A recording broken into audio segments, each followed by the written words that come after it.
जितने भी नेगोशिएशंस हुए हैं उसमें भारतीय जनता पार्टी ने एक खूबसूरत भूमिका एक नोडल बॉडी की निभाई है, जिन्होंने सबके साथ तालमेल बैठाकर फैसले लेने का कार्य किया।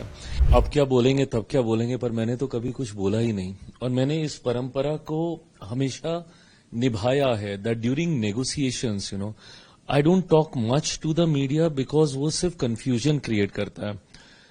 जस्ट टू रियलाइज की खामोशी भी कंफ्यूजन ही क्रिएट कर रही थी, मेरा नहीं बोलना भी उतनी ही मुझे लेके कंट्रोवर्सीज बाहर क्रिएट कर रहा था। बट मैंने हमेशा गठबंधन धर्म की मर्यादा को निभाने का मैंने कार्य किया। मैंने हमेशा इस बात को माना है और मैं मानता हूं कि गठबंधन की बातें गठबंधन के भीतर ही होनी चाहिए। कोई मतलब नहीं है इन बातों का बाहर जाने का। ऐसा नहीं है कि गठबंधन का कोई भी दल एक दूसरे का विरोधी है, बट हर कोई अपना एक हिस्सा चाहता है गठबंधन में, सीट शेयरिंग में। हर कोई चाहता है कि उनकी मजबूती हो। हर किसी की पार्टी में मजबूत कार्यकर्ता नेता सब होते हैं और हर कोई एक दूसरे के लिए लड़ना चाहता है। हर कोई चाहता है कि ज्यादा से ज्यादा हिस्सा मुझे कैसे मिल जाए। कई बार इसको लेकर चर्चाएं होती हैं, आर्ग्यूमेंट्स होती हैं, बट मैंने हमेशा इन बातों को पर्दे के पीछे ही मैंने रखने का कार्य किया। जिन मल्टीपल राउंड्स ऑफ मीटिंग का आप जिक्र कर, I think that is needed when you are finalising alliance of this level, जहां पे पांच घटक दल आपके इन्वॉल्व हैं। हर किसी की भावनाएं, हर किसी की अहमियत, हर किसी के सम्मान का ध्यान रखते हुए आपको ये करने की जरूरत है। मुझे लगता है क्योंकि समय कम था तो इसीलिए राउंड्स ऑफ मीटिंग बहुत ज्यादा लगी की हो रही हैं।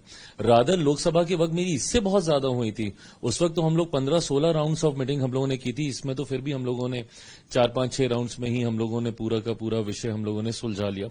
तो अगर इसका निष्कर्ष ये निकाला जाए कि मैं नाराज था, मुझे मनाने की कोशिश की जा रही थी, या I wanted to have the biggest share in the alliance and stuff, एक बात को लेकर तो मैं खुद ही बहुत स्पष्ट था कि 100 से नीचे मैं कतई मैं नहीं चाहूंगा कि भारतीय जनता पार्टी या जनता दल यूनाइटेड जाए। हम लोग को अलायंस के भीतर चुनाव नहीं लड़ना है, हम लोग को बाहर महागठबंधन के साथ चुनाव लड़ना है। जहां पे वहां पे जो बड़े घटक दल हैं वो 100-125 सीटों पे अपने दावेदारी पेश कर रहे हैं। तो ऐसे में मेरे प्रधानमंत्री की पार्टी, हमारे मुख्यमंत्री जी की पार्टी 100 से कम सीटों पे चुनाव लड़ी है, तो मैं कभी इस बात को मैं स्वीकार नहीं करता। ऐसे में बाद में बचती थी 40-42 सीटों के आसपास, उसी में से हम लोग को सीटों को बांटना था। इतना मैं जरूर चाहता था कि एक फॉर्मूला उसको लेकर तय हो जाए। राउंड्स ऑफ मीटिंग उसको लेकर भी हुई कि क्या हो सकता है, कितनी विधानसभा पे एक लोकसभा का हम लोग समझौता कर सकते हैं। तो इन तमाम चीजों को लेकर हुआ। इसमें तो अगर आप बोलिएगा तो फिर एक सीट का तो घाटा मुझे ही हुआ है। अगर 6 विधानसभा पे अगर एक लोकसभा की बात हुई है तो 6 पंजे तो 30 होता है, तो मेरी तो 30वीं सीट रही गई। कतई नहीं है, मैं बहुत खुश हूं। लेकिन अगर बात करें जीतन राम मांझी, उपेंद्र कुशवाहा जी की, उन्होंने ट्वीट किया संतुष्ट हैं हम, हमें साथ में लड़ना है, लेकिन वो संतुष्टि में कहीं ना कहीं असंतुष्टि दिखी। बाद में उनका भी मीटिंग का दौर चला। उपेंद्र कुशवाहा जी की एक सीट आप लोगों के खाते में आ गई। आपके जो वरिष्ठ हैं उनको कहीं नाराज तो नहीं कर दिया? देखिए, जब नेगोशिएशन चल रहे होते हैं तो इसमें एक नोडल बॉडी होती है जो हर किसी के साथ कम्युनिकेट कर रही होती है। अगर हम पांचों दल आपस में ही एक दूसरे के साथ कम्युनिकेट करने लग जाएं तो मुझे लगता है हम लोग कभी निष्कर्ष पे पहुंचेंगे ही नहीं, जो कि महागठबंधन के साथ हो रहा है। वहां पे कोई बॉडी ऐसी है ही नहीं जो कि अधिकार के साथ सीटों के गठबंधन को लेकर, सीटों के चयन बंटवारे को लेकर फैसले ले सके। ये भूमिका हमारे गठबंधन में भारतीय जनता पार्टी ने हमेशा से बहुत खूबसूरती से निभाने का काम किया। मेरा 6ठा नेगोशिएशन है। अगर मैं सिर्फ बिहार के संदर्भ में मैं बात करूं, मैं झारखंड के चुनाव और दिल्ली के चुनाव का मैं जिक्र नहीं करूं, तो 14 में लोकसभा का चुनाव, 15 का विधानसभा का चुनाव, 19 का लोकसभा का, 20 का विधानसभा का चुनाव, जिसमें मैं गठबंधन से अलग हो गया था, और फिर 24 का लोकसभा का और 25 का विधानसभा का चुनाव। जितने भी नेगोशिएशंस हुए हैं उसमें भारतीय जनता पार्टी ने एक खूबसूरत भूमिका एक नोडल बॉडी की निभाई है, जिन्होंने सबके साथ तालमेल बैठाकर फैसले लेने का कार्य किया। ऐसे में जरूर मुझे गाहे बगाहे मीडिया के माध्यम से जानकारी मिलती थी। मैं अपनी चिंताओं को गठबंधन के भीतर जो चैनल था उसी पे ही मैं रखता था। अगर मैं मल्टीपल चैनल्स अपने खोल लूं, मैं उपेंद्र जी से बात करने लग जाऊं, मैं डायरेक्टली मैं मांझी जी से बात करने लग जाऊं, तो मुझे लगता है कि फिर तो ये खिचड़ी ही बन जाती फिर तो ये कभी दाल पक ही नहीं पाती, हो ही नहीं पाता, बिकॉज हर किसी के अपने कंसर्न्स, इश्यूज होते हैं जो भारतीय जनता पार्टी बहुत अच्छे से रिजॉल्व कर सकती है। उनके पास कई और शक्तियां हैं जिसके माध्यम से वो उनको कई और ऑप्शंस दे सकती हैं कि भाई ये नहीं तो ये। अगर उनसे बात करने लग जाऊं तो मैं क्या ऑप्शन दूंगा कि भाई मेरे पास तो सीमित ही सीटें हैं, मैं क्या बोलूंगा ये या आप ये ले लीजिए। बट भाजपा के पास वो पूल है, बड़ा पूल है, जिसको लेकर वो उनको संतुष्ट कर सकते थे, जो कि इवेंचुअली हुआ भी। सो ऐसे में जो नाराजगी थी, आज जब हम पांचों दल एक साथ अब प्रचार पे जाएंगे, मैं मांझी जी की सीट पे जाऊंगा, मैं उपेंद्र जी की सीट पे जाऊंगा, उपेंद्र जी मांझी जी मेरी सीटों पे आएंगे, भाजपा जदयू सबकी सीटों पे मिलकर हम लोग प्रचार करेंगे, प्रधानमंत्री जी आ रहे हैं, साझा सभाएं उस दौरान भी होंगी। तो जो होना था वो हो गया है, हम सब बहुत खुश हैं, बहुत संतुष्ट हैं और अब परिणामों की ओर हम लोग अग्रसर हो रहे हैं मजबूत कैंपेन के साथ। क्योंकि आपने बोला कि खिचड़ी पक जाती, खिचड़ी तो नहीं पका, रायता जरूर फैला थोड़ा सा लग रहा है, क्योंकि जो जेडीयू की जीती हुई सीटें थी वो लोजपा के पास आई। कई सीटें ऐसी हैं जो बहुत चैलेंजिंग है। अगर महुआ सीट की बात करें, दानापुर सीट की बात करें, सीटों का जो फेर बदल हुआ है, कैंडिडेट्स बदले हैं, तो निश्चित तौर पर, क्योंकि हमने देखा है कि स्टेट इलेक्शन होता है, जो जनता विधायक जो वहां के कैंडिडेट्स हैं उन पर एक भरोसा जताते हैं, जिन पर जताते आ रहे हैं, वो जो रायता फैला उसको समेट लेंगे आप? अगर आप इसको रायता बोलिएगा तो महागठबंधन को क्या बोलिएगा? वहां पे फिर क्या फैला हुआ है? वहां पे तो मुझे लगता है रायता की सुनामी आ गई होगी। फिर मैं ये मानता हूं कि ये गठबंधन की खूबसूरती होती है कि एक दूसरे का हाथ पकड़कर आप आगे चलिए।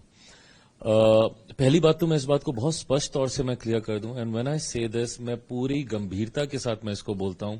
If you want me to swear upon anybody, I will do that also. Meera और जदयू के बीच में रत्ती भर का कॉन्फ्लिक्ट नहीं था, किसी भी सीट को लेकर नहीं। भाजपा ने इतनी खूबसूरती से इस नेगोशिएशंस को किया, मुझे 29 सीटें मिली थी, इन्होंने मुझसे आग्रह किया कि आप बफर रखते हुए एक पूल तैयार करके दे दीजिए 35-38 सीटों का, जिसमें से हम आपकी सीटें सेलेक्ट करके दे दें। नहीं होगा तो फिर आप मुझे 10 और सीटों का, 15 और सीटों का पूल दीजिएगा, फिर हम लोग उसमें चर्चा करें। बट जो पहले राउंड में ही मैंने 38 सीटें दी, मेरी 29 की 29 तो उसी में से ही फाइनल हो गई। तो मेरे पास तो कॉन्फ्लिक्ट का कोई कारण ही नहीं था। जिन सीटों का आप जिक्र कर रही हैं उन सीटों को मांगा गया। इतना जरूर है कि कुछ सीटें जहां पे संभवतः मेरे प्रत्याशी थे, मैं चाहता था कि उनको चुनाव लड़ने का मौका मिले, उनको ये मौका जदयू के द्वारा दिया गया, उनको ये मौका भाजपा के द्वारा दिया गया। सिमिलरली भाजपा के कोई एक आध प्रत्याशी जो चुनाव की पुरानी तैयारी कर रहे थे और क्योंकि वो सीट मेरे पास आ गई थी तो उनको मैंने मौका दिया अपने सिंबल पे चुनाव लड़ने का। और मुझे लगता है कि गठबंधन की खूबसूरती यही होती है, महागठबंधन की तरह नहीं कि कांग्रेस के सामने राजद भी अपने प्रत्याशी उतार रही है, राजद के सामने कांग्रेस भी अपने प्रत्याशी उतार रही है। और ताजुब तो इस बात का भी है, मेरी तो जानकारी में यहां तक भी आया कि एक ही प्रत्याशी दो अलग अलग पार्टी के सिंबल से भी उन्होंने नामांकन भरने का काम किया है। तो रायता तो मुझे लगता है वहां फैला हुआ है, यहां तो हम एक दूसरे का हाथ पकड़कर एक दूसरे की मदद करने का प्रयास कर रहे हैं। क्या 100% स्ट्राइक रेट मानते हैं आप लोजपा की? अगर बात करें आपकी जो एक सीट तो वैसे ही अभी फिलहाल कमती दिख रही है क्योंकि नॉमिनेशन में जो फॉल्ट हुआ, 28 फिलहाल आपके पास, तो क्या 100% स्ट्राइक रेट मानते हैं? एक सवाल ये भी, और क्योंकि आपके फादर साहब को 29 सीट्स मिली थी एक समय, और उसी को अब इस बार पहली बार आपको भी 29 सीट्स मिली, तो क्या उसी को आप आगे बढ़ाएंगे? मैं क्योंकि मेडिटेशंस करता हूं, मैनिफेस्टेशंस में बिलीव करता हूं, स्पिरिचुअली हमेशा कनेक्टेड रहता हूं, पूजा पाठ करता हूं, तो मैं ये इन संकेतों में बहुत विश्वास करता हूं। और इसीलिए मुझे लगता है भाजपा ने जैसे ही 29 मुझे बोला भी, जो मैंने कहा कि एक सीट मेरी रह गई, तो मैंने उसको आसानी से रहने दिया, क्योंकि मैं मान रहा था कि ये महज संजोग नहीं हो सकता कि पूरा नेगोशिएशन एक ऐसी संख्या पे आकर रुक जाए जो संख्या मेरी पार्टी के लिए बहुत महत्वपूर्ण रही है, जिस संख्या का आशीर्वाद मेरे पिता को भी प्राप्त हुआ। तो कहीं ना कहीं मैं I was looking forward to this as a sign from my father कि उन्होंने 29 सीटें जीती थी और आज 29 सीटें मुझे लड़ने का मुझे मौका मिल रहा है। जैसे एक सीट का आपने जिक्र किया, चुनाव आयोग से हम लोग की अभी भी बातचीत चल रही है। हम लोग लीगल भी सारे प्रावधानों पे, विकल्पों पे हम लोग कार्य कर रहे हैं, क्योंकि मैं मानता हूं कि वो एक बहुत ह्यूमन एरर था जिसकी वजह से उनके नामांकन को फिलहाल के लिए स्थगित रोक दिया गया है। पर मैं मानता हूं कि चुनाव आयोग अगर इस पे विशेष ध्यान देगा और देखेगा तो समझेगा कि बहुत बेसिक ह्यूमन एरर की वजह से ये नामांकन रुका है, और अगर हुआ तो हम लोग वापस 29 सीटों पे हम लोग लड़ेंगे। 100% स्ट्राइक रेट का आपने जिक्र किया, मैं चाहूंगा, और मैं सिर्फ अपनी पार्टी के लिए ही नहीं, मैं अपने गठबंधन के लिए भी, मैं क्यों एक भी सीट में चाहूं, और खासतौर पे आज जब मौका इतना इतना खूबसूरत है जब लोगों का विश्वास हमारे गठबंधन पे इतना ज्यादा है। लोग ये मानते हैं कि एक लंबे समय के बाद बिहार को मौका मिला है डबल इंजन की सरकार बनाने का, जहां केंद्र में प्रधानमंत्री जी इसका नेतृत्व कर रहे हैं, प्रदेश में एक अनुभवी मुख्यमंत्री का चेहरा है जो इसका नेतृत्व कर रहा है। और पिछले एक साल में हम लोगों ने इस डबल इंजन की सरकार का अनुभव किया जहां पे लाखों करोड़ों की योजनाएं प्रधानमंत्री मुख्यमंत्री जी के द्वारा बिहार और बिहारियों को समर्पित की गई। सिर्फ हम लोगों ने इसका शुभारंभ नहीं किया, इसका शिलान्यास भी किया, इसका उद्घाटन भी प्रधानमंत्री जी के द्वारा किया गया कई योजनाओं का।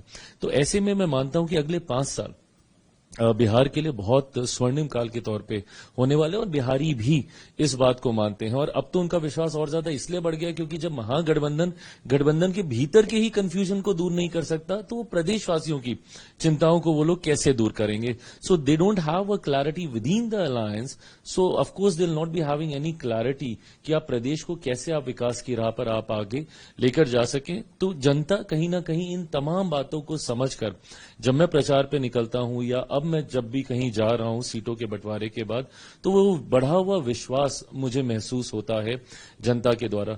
तो मैं तो चाहूंगा कि हमारे गठबंधन का ही 100% स्ट्राइक रेट हो, 243 की 243 सीटें हम लोग जीत कर आए। बट देन ऑफ कोर्स मेरी 29 सीटों पर तो मेरा विशेष ध्यान केंद्रित होगा ही होगा। आपका टैगलाइन है बिहार फर्स्ट बिहारी फर्स्ट। आप चाहते हैं कि इस टैगलाइन को आगे बढ़ाना, और खासकर अगर बात करें यूथ की, बिकॉज आप यूथ हैं, यूथ को किस तरीके से देखते हैं आप, किस तरीके से आगे बढ़ाएंगे, और what about your tagline? So of course when I talk about Bihar first Bihari first, मैं इसमें समावेशी विकास की मैं बात करता हूं। अनलाइक दूसरे युवा नेता जो बिहार के हैं, युवाओं की बात करते हैं, बट युवाओं को जाति में बांटकर देखते हैं। उनका अपना MY समीकरण है, तो उनको मुस्लिम युवा अलग दिखते हैं, उनको यादव युवा अलग दिखते हैं। मेरे लिए युवा अपने में एक बहुत बड़ी आबादी है, और जब मैं अपने MY समीकरण की बात करता हूं तो मेरे M में महिलाएं हैं जो कि देश की नहीं दुनिया की आधी आबादी हैं, और मेरे Y में युवा हैं जो हमारे प्रदेश की सबसे बड़ी आबादी हैं। मैं मानता हूं इन दोनों की सामान्य समस्याएं हैं, जाति में बंटकर इनकी समस्याएं अलग हो जाएं कतई नहीं है।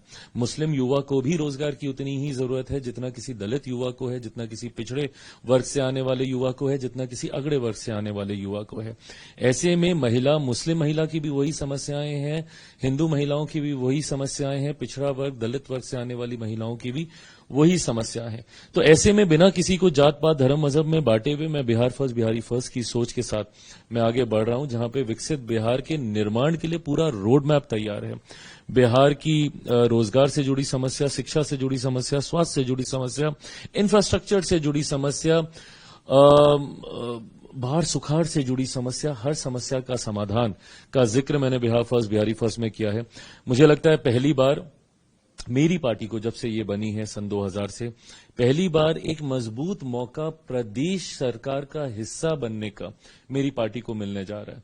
आज से पहले मेरी पार्टी ना के बराबर राज्य सरकार का हम लोग हिस्सा रहे भी हैं तो बहुत कम समय के लिए रहे हैं, बट आज की तारीख में जब हम लोग एक मजबूत हिस्सा राज्य सरकार का बनने जा रहे हैं परिणामों के बाद, तो मुझे लगता है कि उस नीति निर्माण में भी हम लोग की एक अहम भूमिका होगी, जिसके माध्यम से बिहारी युवाओं के लिए बिहार फर्स्ट बिहारी फर्स्ट को धरातल पर उतारने के लिए, बिहार के किसान मजदूरों के लिए, जिस मंत्रालय से मैं आता हूं प्रसंस्करण के विभाग को और मजबूती देने के लिए, इन तमाम बिंदुओं पर अब मैं और ज्यादा मजबूती से कार्य कर सकूंगा बिहार सरकार का हिस्सा होने के बाद। आपको नहीं लगता कि युवा CM भी होने चाहिए, आप भी CM के दावेदार होने चाहिए, कुछ ऐसा है? मुझे लगता मन में कुछ ऐसा है? पार्टी तो निश्चित तौर पर चाहती होगी कि हमारा जो अध्यक्ष है वो आगे आए, वो फेस बने। What about you? आप क्या सोचते हैं? बिहार की राजनीति करनी है या फिर पूरे देश की? कौन सी पार्टी नहीं चाहती? हर दल चाहता है कि उनका नेता सर्वोच्च पद पे जाए। मैंने खुद हमेशा इस बात की इच्छा रखी कि मैं अपने पिता को प्रदेश का मुख्यमंत्री, देश का प्रधानमंत्री बनता हुआ देखूं। तो ये इच्छा स्वाभाविक है, हर दल की अपने नेता के प्रति होती है, पर मुझे लगता है कि सही समय पर सही बातों की चर्चा हो तो उसके मायने होते हैं। आज की तारीख में जब हम लोग इसकी चर्चा कर रहे हैं तो कतई इसके कोई मायने नहीं है जब इस बात को गठबंधन के तमाम सहयोगियों के द्वारा पहले से ही स्पष्ट कर दिया गया कि मुख्यमंत्री नीतीश कुमार जी के नेतृत्व में ही हम लोग चुनाव लड़ने जा रहे हैं। और ये मैं मानता हूं कि चुनाव के बाद जो विधायक जीत कर आएंगे वो एक बार फिर मुख्यमंत्री जी को ही अपने मुख्यमंत्री के तौर पर चुनने का कार्य करेंगे। हैविंग सेड दैट, क्या मेरी इच्छा है बिहार की? मैंने हमेशा कहा है कि मैं बिहार वापस आना चाहता हूं। इन्हीं चुनावों में ही मैं वापस आना चाहता था, बिहार से मैं चुनाव लड़ना चाहता था, बट क्योंकि नेगोशिएशंस होते होते होते इतना विलंब हो गया कि मेरे प्रत्याशी ही नामांकन ठीक से भर लें, वो ज्यादा बड़ी प्राथमिकता बन गई थी। तो अपने नामांकन की ओर तो मैं फिर सोच ही नहीं पाया, केंद्रीय संसदीय बोर्ड दोबारा बैठ ही नहीं पाया इस विषय की, इस एजेंडे के ऊपर चर्चा करने के लिए। बट हाँ, मेरी मेरी मैं चाहता था, और आने वाले दिनों में मैं वापस मैं बोलूंगा मेरी प्राथमिकता बिहार रहेगा। अनलाइक माय फादर, पापा ने हमेशा इस बात को स्पष्ट रखा कि केंद्र की राजनीति में उनकी इच्छा ज्यादा रही थी, पर मैं बिहार और बिहारियों की वजह से ही राजनीति में आया हूं। दिल्ली में पला बड़ा हूं, मुंबई में मैंने काम किया है, दूसरे राज्यों में बिहारियों को विपरीत परिस्थितियों में रहते हुए देखा है, और यही कारण था कि मैं वापस राजनीति में आया ताकि अपने राज्य, अपने बिहारी साथियों के लिए मैं कुछ कर सकूं। एक ऐसा दौर मैंने देखा जब बिहारी शब्द तक को गाली बना दिया गया।